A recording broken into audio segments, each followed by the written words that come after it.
बिस्मिल्लाहिर्रहमानिर्रहीम। अल्लाह रब्बुल इज़्ज़त ने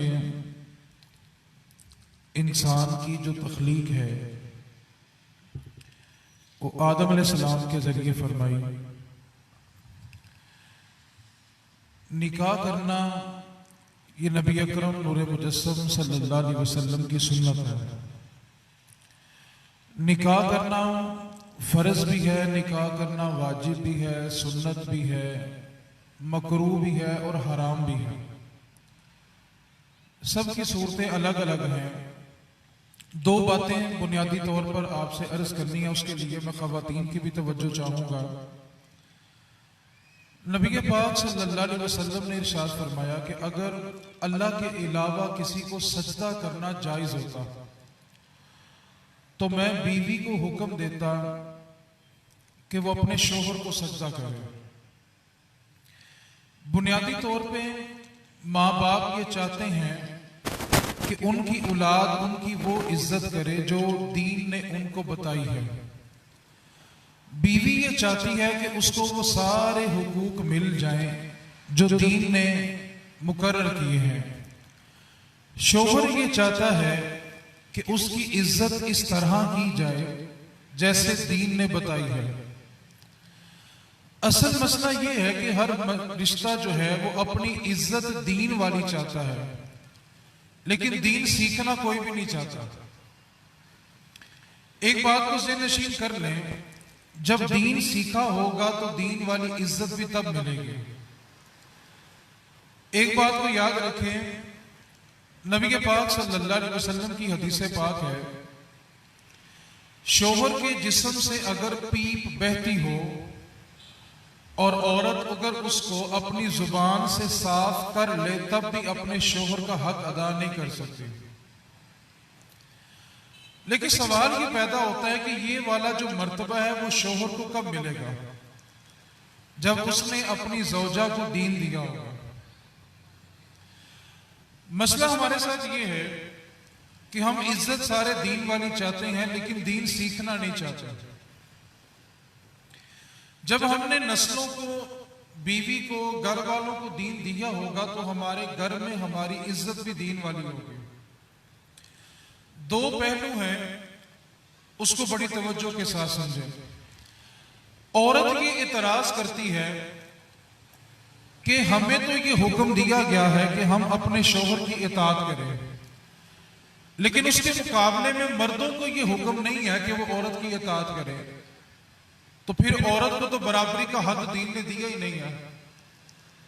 तो वो औरत एक लम्हे के लिए तवज्जो करे, अगर उसके 3 बेटे हैं तो अल्लाह ताला ने औरत को एक मर्द जो उसका शोहर है उसकी इताअत का हुक्म दिया है, लेकिन उसके मुकाबले में जो उसके 3 बेटे हैं तो 3 मर्दों को एक मां की इताअत का हुक्म दिया है। बीवी को ये इख्तियार होता है कि अगर उसको शोहर नापसंद है तो वो उससे अलहदगी इख्तियार कर सकती है, लेकिन बच्चों को ये इख्तियार नहीं है कि वो अपनी मां की बेदबी करे। आखिरी बात जो मैंने आपसे गोश-गुजार करनी है उसके लिए तवज्जो चाहता हूं। रिश्तों में इख्तलाफ क्यों होता है?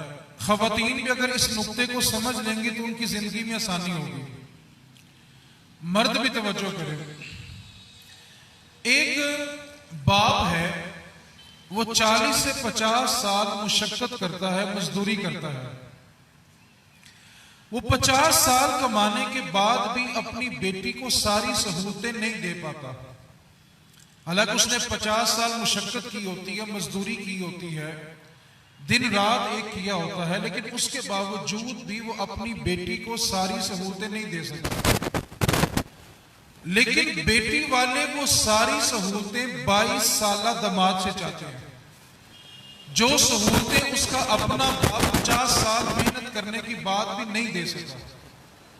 लड़की वालों की ये ख्वाहिश होती है कि वो सारी सहूलतें उनको 22-24 साल जो दामाद है उससे मिल जाए।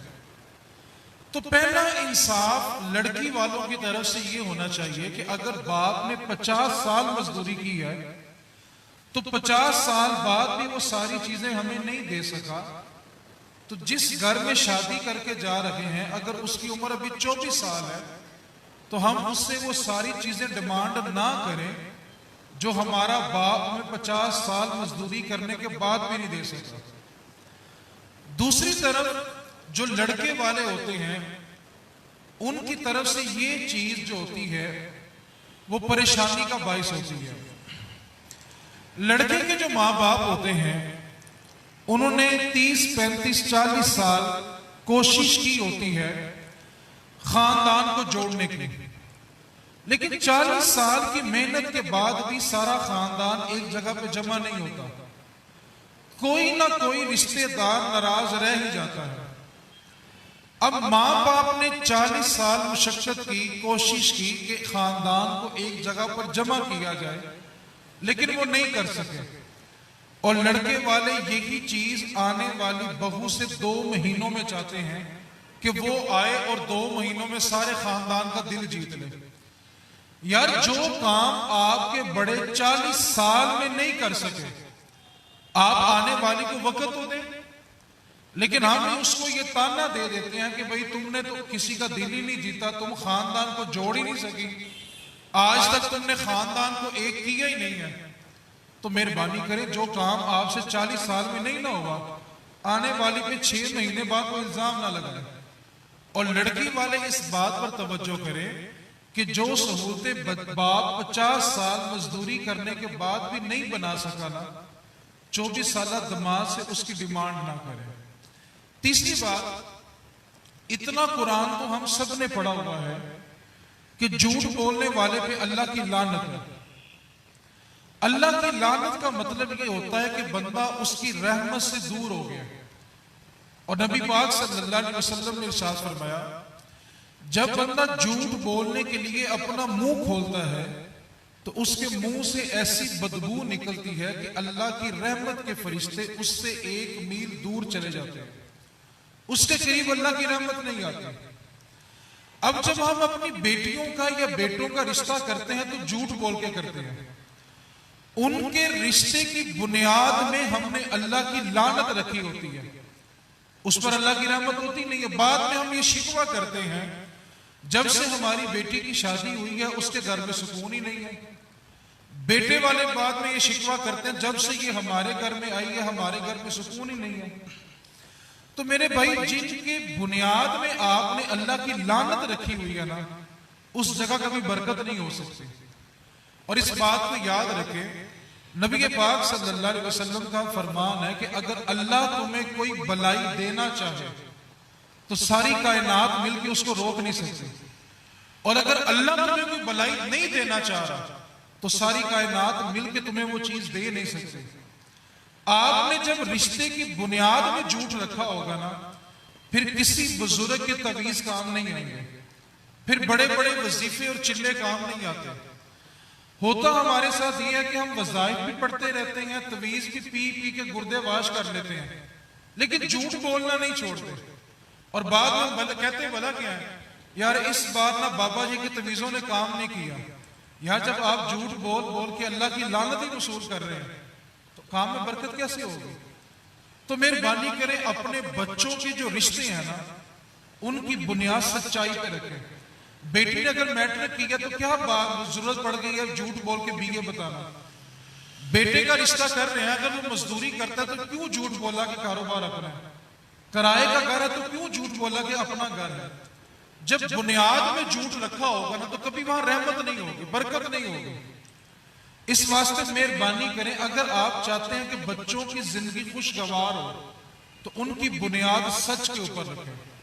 चौथी बात, जितना पैसा हम शादी पे खर्च करते हैं ना, एक बात को याद रखें, आप इतने पैसे बेटे और बेटी को तोहफे में दें। हम एक दिन की खुशी के लिए लाखों के मकरूज हो जाते हैं और बाद में 6-6 साल कर्जा नहीं उतार पाते। आप ये पैसे बच्चे और बच्ची को तोहफे में दें ताकि वो कारोबार करें और अपनी जिंदगी को खुशगवार रखें। पांचवी बात ये है, और मैं इसके बाद गुफ्तगू को मुकम्मल करने लगा हूं, एक बात को याद रखें, महफिल मिलाद कर ली इस सोच के साथ की है कि अल्लाह ताला इस रिश्ते में बरकत रखेगा, जिंदगी सुकून से गुजर जाएगी। अभी महफिल मिलाद कर लो, अगर आधे घंटे बाद ढोलकी बजा बजा के घर की दीवारें खराब करनी है ना, तो रब रसूल को धोखा ना दे। एक बात को याद रखें, जो मर्द ये कहते हैं जी वो औरतें कर रही हैं, असल में उस मर्द को मर्द कहलाने का हक ही नहीं है। ये जो कहते हैं ना जी बच्चे मां के साथ मिल गए हैं, मेरी सुनते ही नहीं है, उसी बाबा से उसका बेटा कह देना कि मेरा हिस्सा जायदाद से अलग कर दो, तो बाबा जी की डांग पीछे पीछे होती है, बेटा आगे आगे होता है। फिर हाजी साहब के आगे कोई नहीं बोलता। और अगर हाजी साहब 5 वक्त के नमाजी भी हों, कुरान भी पढ़ते हों, मस्जिद भी जाते हों, और अगर उनके घर से भी नाच गानों की आवाजें आ रही है ना, तो एक बात को याद रखें, अल्लाह ताला का फरमान है, कू अनफुसकुम व अहलीकुम नारा, अपने आप को और अपने घर वालों को जहन्नम की आग से बचाओ। जब बंदे की रूह निकलती है ना, तो मियां साहब ने एक जुमले में नक्शा खींचा है, पैर फसाड़ प्याए विच वेड़े ते कड्डो कड्डो कर दे, जिन्ना खातर तू पाप कमाए अज किथे ने तेरे कर दे। मेहरबानी करें, किसी के लिए अपनी आखिरत खराब ना करें। जो खवातीन बात सुन रही है ना, खवातीन का शिकवा होता है कि जी हमारे मर्द जो है इनकी बाहर तवज्जो होती है, हमारे अंदर तवज्जो नहीं है। तो कान खोल के इस बात को सुने, सारा साल घर में मैले कुचैले कपड़े, नहाना भी नहीं, बरसों बाद ही नहाना है, और शादी का मौका हो तो महंगे कपड़े, अच्छा तैयार होना है। अल्लाह ताला ने और नबी पाक में तो औरत को हुक्म दिया अपने शोहर के लिए तैयार होने का। अगर ये शोहर के लिए तैयारी थी तो बाकी सारा साल क्यों नहीं होती? और हैरत उस मर्द में होती है जो बिठा के साथ लेके जाता है।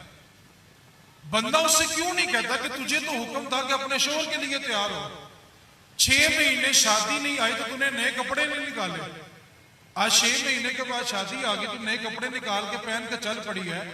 पहले ये तो बता कि तू अपने शोहर के लिए तैयार हुई, किसी और को दिखाने के लिए तैयार हुई? असल खामी उस मर्द में है जो साथ बिठा के लेके जा रहा है। उसको टोक दे कि जब जब मेरे लिए तैयार नहीं होती तो तुझे ये हक नहीं बनता कि तू बाहर किसी और के लिए भी तैयार हो। तीसरी बात जो सबसे अहम और खराबी का बाइस है, हम सारी रात ढोलकी बजा के अगले दिन डीजे लगा के नाच नाच के फर्श तोड़ दें, बाद में बेटी को कुरान के साए में रुखसत करने से कुछ नहीं होगा। कुरान को धोखा दे रहे हैं। एक रात पहले नाच नाच के फर्श तोड़ दिया, अगले दिन हमने कुरान का साया किया और बेटी को रुखसत कर दिया। कुरान साया करने के लिए नहीं आया था। कुरान अगर सर के ऊपर हो तो बड़ी बरकत है ना, अगर वो कुरान सीने के अंदर हो तो कितनी बरकत होगी। लम्हा फिक्रिया ये है, एक बंदा नमाजी है, कुरान पढ़ता है, तहज्जुद गुजार है, सुन्नत के मुताबिक रहता है। जब बारात दाखिल होती है ना तो वही हाजी साहब आके ऊंची आवाज में लड़कियों को आवाज देते हैं, आजो भी आजो बारात आ गई है। क्या मर्द सारे मर गए उनके फूल फेंकने के लिए?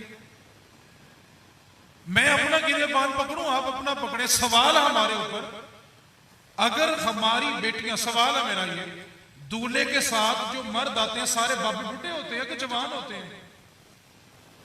कभी किसी गैरतमंद बंदे ने यह तसव्वुर भी किया था कि उसकी बेटी उसकी आंखों के सामने किसी के ऊपर फूल फेंकेगी? फिर जब बात हद से बढ़ जाती है ना तो गैरत के नाम पे कत्ल भी इसी मुआशरे में होता है, गैरत के नाम पे खुदकुशियां भी इसी मुआशरे में होती हैं। फोटोग्राफर के सामने अपनी बेटी को बना बना के बार बार बुला बुला के खड़ा करेंगे। शादी के अलावा ये कोई काम करे हैं तो हम गैरत में आके उस बंदे की आंखें निकाल देते हैं। शादी के मौके पे घर के सरबराह की गैरत कहां चलेगी? मर्दों के ऊपर फूल फेंकना ये ईसाइयों का तरीका था। जब मुसलमानों ने बैतुल मुकद्दस को फतह किया था जनाबे उमर फारूक के जमाने में, तो ईसाई पादरियों ने ये प्लानिंग की थी कि मुसलमानों को हम दोबारा शिकस्त कैसे दे सकते हैं। तो ईसाई पादरियों ने अपनी लड़कियों को, अपनी औरतों को बना सवार के अपनी छतों पे खड़ा किया कि जब मुसलमान यहां से गुजरेंगे तो तुम उनके ऊपर फूल फेंकना, अगर उनकी तवज्जो तुम्हारी तरफ हो गई तो हम दोबारा उन पे हमला करके उनको शिकस्त दे देंगे और बैतुल मुकद्दस को वापस ले लेंगे। लेकिन कुर्बान जो गुजरने वाले तरबियत याफ्ता मुस्तफा के थे, वो सब सहाबा थे, सब अपने सरों को झुका के गुजर गए। तो जानते हैं उन यहूदियों की औरतों ने प्लेटे थाल जो फूल के थे ना, वो यहूदियों के मुंह पे मारे और कहा तुम कितनी गलीज नीयत के बंदे हो कि तुमने मुसलमानों को शिकस्त देने के लिए अपनी औरतों को फूल दे के खड़ा कर दिया। देखो कितने सोने नबी के उम्मती हैं, उन्होंने नजर उठा के हमारी तरफ देखा भी नहीं है और हम तुम्हें छोड़कर उस मोहम्मद मुस्तफा का कलमा पढ़ने के लिए जा रहे हैं। अपनी बच्चियों को फूल दे के खड़ा करना, ये तो ईसाइयों का तरीका था। और मैं इस बात को अक्सर जगह पे कहता हूं, हमारे और हिंदुओं की शादी में सिर्फ एक चीज का फर्क है, वो आग के इर्द गिर्द चक्कर लगाते हैं और हम निकाह पढ़ते हैं। इसके अलावा हमारी और उनकी शादी में अब कोई फर्क नहीं रह गया। आप मेरी तरफ देखेंगे तो आपको बात समझ आएगी। मैं ऊपर बैठा हुआ हूं, अगर कोई जवान बच्चियां नीचे आके बैठे और बंदे पीछे खड़े हो, ऊपर से देखने वालों के सामने बेटियां बेपर्दा होती है कि नहीं होती? बोले ना सही जरा। तो अगर अब्बा जी खुद बेटियों को आवाज दे आके दूध पिलाई कर लो, जवान बच्चियां दूल्हे के कदमों में बिठाई हुई हैं और दूल्हे के सारे दोस्त दूल्हे के पीछे खड़े होते हैं और हमारी बच्चियां उनके सामने जमीन पे बैठी होती हैं। क्या सिर्फ 5,000 की खातिर अपनी बेटियों को हमने सब बना सवार के सामने बिठा दिया? कितना बड़ा अलमिया एक मुसलमान के लिए। क्या कभी किसी मुसलमान ने यह तसव्वुर भी किया था कि वह अपनी बेटियों को गैर मर्दों के सामने यूं बिठाएगा? बाद में हम कहते भला क्या है, जो धी का ब्याह कितना घर सुकून ही नहीं है। शादी के मौके पे अल्लाह के अजाब को दावत दे के कौन सा सुकून तलाश करना चाहते हैं? और अगर कोई बेटी दीन से वाबस्ता हो, वो आगे ना आए तो सारी औरतें क्या कहती हैं, वेख ली खुशी कोई नहीं है। यानी ये शुक्र नहीं अदा कर रहे कि अल्लाह ने उसको गुनाह से बचाया हुआ। माँ अपनी बेटी को घसीट घसीट के ला रही है कि तू भी नाच। माँ नाच रही है, बहनें नाच रही हैं और निकाह का वक्त दुआ भला क्या करते हैं, या अल्लाह इनके निकाह में बरकत खाक होनी। अल्लाह के अजाब को दावत दे के किस बरकत की बात करते हैं आप? इस वास्ते खवातीन इस बात को पल्ले बांध लें। अगर आप चाहती हैं कि आपको इज्जत दीन वाली मिले तो पहले दीन सीखना पड़ेगा। शोहर अगर ये चाहता है कि उसको इज्जत दीन वाली मिले तो पहले उसको अपनी बीवी को दीन सिखाना पड़ेगा। तो मेरी गुफ्तगू का खुलासा कलाम इतना है, अगर सारी सहूलतें बाप 50 साल बाद नहीं दे सका तो 22 साल 24 साल दमाद से वो सारी सहूलतों का मुतालबा ना करे। और दूसरी तरफ अगर माँ बाप 40 साल बाद भी सारा खानदान नहीं जोड़ सके ना, तो आने वाली बहू को 6 महीने में बदगुमान ना करें, उसको वक्त दें। जल्दबाजी से कुछ नहीं होता। इस वास्ते अगर आप चाहते हैं कि आपके घरों में सुकून हो तो अल्लाह के अजाब को दावत ना दें। शादी ब्याह के मौके पे गैरतमंद बंदा वही होता है जो अपनी इज्जत की हिफाजत करे। बाद में मोबाइल छीन लेने से, बच्चों को मारने से कुछ नहीं होता। गैरत के नाम पे खुदकुशियां करने से कुछ नहीं होता। गैरत के नाम पे कत्ल करने से कुछ नहीं होता। इस वास्ते मर्दों के इस्तकबाल के लिए मर्द खड़े करें, औरतों के इस्तकबाल के लिए औरतों को खड़ा करें। ये किसी गैरतमंद बंदे की निशानी नहीं है कि वो अपनी जवान बेटी को आवाज दे कि आकर तुम दूल्हे के दोस्तों का इस्तकबाल करो, आकर तुम दूल्हे का रास्ता रोको और उसके सारे दोस्त तुमसे मजाक करें। और यही मजाक अगर शादी के मौके के अलावा भी कर देना तो जब तक हम गैरत के नाम पे उसकी टांगे ना तोड़ दें, हमारे जी को करार नहीं मिलता। तो मेहरबानी करें, ये गैरत जो है शादी के मौके पे बरकरार रहनी चाहिए। इसमें मैं भी शामिल हूं, आप भी शामिल हैं। हम सबका फर्ज बनता है कि हम अपने अपने घर का तहफ्फुज करें। मैं इससे बरी जिम्मा नहीं हूं और ना आप इससे बरी जिम्मा है। जिसके घर भी शादी हो उसको इस बात का ख्याल करना चाहिए कि ये शादी दीन का हिस्सा है और ये दीन के मुताबिक हो। शादी दुनिया का हिस्सा नहीं है, शादी दीन का हिस्सा है। जो काम ही दीन का है उसको दीन के मुताबिक करें। अल्लाह करीम हम सबको अमल की तौफीक अता फरमाए। अल्लाह करीम हम सबको, ये जो हम जिनके लिए जमा हुए हैं, इनकी जो नई जिंदगी शुरू होने वाली है, अल्लाह उसमें बरकतें अता फरमाए, हासिदीन के हसद से महफूज फरमाए। हम सब की दुआएं इन दोनों खानदान के हक में कबूल